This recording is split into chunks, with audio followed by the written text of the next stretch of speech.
এই প্রকল্প পুরোপুরি বাস্তবায়ন হওয়ার পরে আরও 18 ভাগ যোগ হবে, তারপরেও কিন্তু আমাদের অনেক গ্যাপ থাকবে। তার মানে আবাসনের আমাদের বড় মাপের সংকট আছে। কিন্তু এটি বুঝতে হবে যে এই আবাসন হচ্ছে শুধুমাত্র থাকার বিষয় না।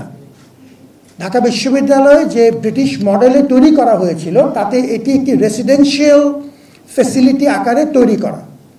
এজন্যই দেখুন আমাদের হলগুলোতে হাউস টিউটর পদগুলো আছে, যাতে ক্লাসের পড়াশোনা ধারাবাহিকভাবে তার ধারাবাহিকতা এবং পরম্পরায় হলগুলোতে যখন ছাত্রছাত্রীরা যাবেন তারা ওখানেও যেন বিদ্যার চর্চা অব্যাহত রাখতে পারেন, এভাবেই ডিজাইন করা।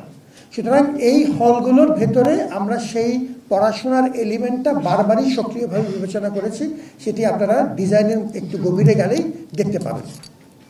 দ্বিতীয় যে পয়েন্টটা বলতে চাই সেটি হচ্ছে অনেকগুলো একাডেমিক ফ্যাসিলিটি এই প্রকল্পে তৈরি হবে। লাইব্রেরি সম্প্রসারণ, আমাদের কিছু সামাজিক সার্ভিস, খেলাধুলা, জিম, আমাদের বেশ কিছু মূল দৈনন্দিন জীবনের জন্য প্রয়োজন এরকম কিছু সার্ভিস, যেমন মেডিকেল সার্ভিস, আমাদের ধর্মীয় উপাসনালয়গুলো। এই ফ্যাসিলিটিসগুলো সম্ভাব্য ক্ষেত্রে আমরা বিশেষ করে গবেষণামূলক যে ফ্যাসিলিটিগুলো আছে সম্ভাব্য ক্ষেত্রে প্রত্যেকটি আমরা পার্টনারশিপ এবং কোলাবোরেশনের মাধ্যমে সমাজের জন্য উন্মুক্ত করতে চাই। আমরা চাই অপরাপর গবেষকরা, অন্যান্য বিশ্ববিদ্যালয়, অন্যান্য প্রতিষ্ঠানও আমাদের সাথে হাত মিলিয়ে দিক, হাত বাড়িয়ে দিক, আমরা তাদের প্রতি হাত বাড়িয়ে দেই এবং এই পার্টনারশিপের ভিত্তিতে জাতির করা এই ফ্যাসিলিটি এটি ঢাকা বিশ্ববিদ্যালয় দেখভাল করবে, ঢাকা বিশ্ববিদ্যালয়ের, কিন্তু এটি সবার জন্য প্রয়োজনের ক্ষেত্রে, উপযুক্ত ক্ষেত্রে ব্যবহারের পথ যেন আমরা উন্মুক্ত রাখি, সেই কথাটি আমরা সবসময় বিবেচনা করছি। তৃতীয় যে কথাটি বলতে চাই সেটি হচ্ছে এই ডিজাইনটিতে পরিবেশকে পরিপূর্ণভাবে বিবেচনায় নেওয়া হয়েছে। সাস্টেনেবিলিটি যে পয়েন্ট, যে উন্নয়নের সাথে পরিবেশ যেন মুখোমুখি অবস্থান না হয়। আপনারা দেখবেন এখানে একটু গভীরে গেলেই আমরা এই ডকুমেন্টগুলো আপনাদের সাথে শেয়ার করব, তাতে দেখবেন যে পরিবেশের সংরক্ষণের জন্য বেশ কিছু উদ্যোগ এখানে নেওয়া হয়েছে। জলাধার, ড্রেনেজ, বেশ কিছু বৃক্ষরোপণের কাজ, বেশ কিছু জায়গায় গ্রিন স্পেসের কাজ আলাদা করে বিবেচনায় নেওয়া হয়েছে।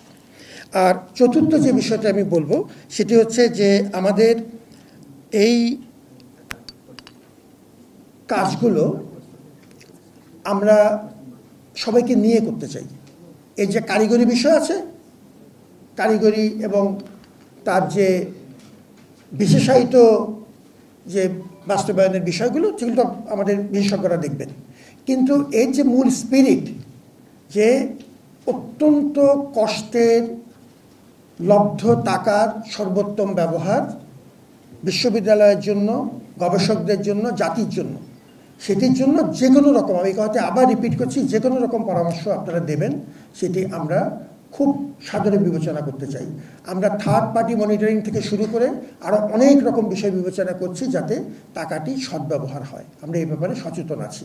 আমি মূলত এটিকে একটি জাতীয় উপহার হিসাবে দেখতে চাই এবং জাতির প্রতি দায়বদ্ধতার অংশ হিসাবে আপনাদেরকে সাথে নিয়ে এই বড় সুযোগটি আমাদের যেন আমরা ঠিকমতো কাজে লাগাতে পারি।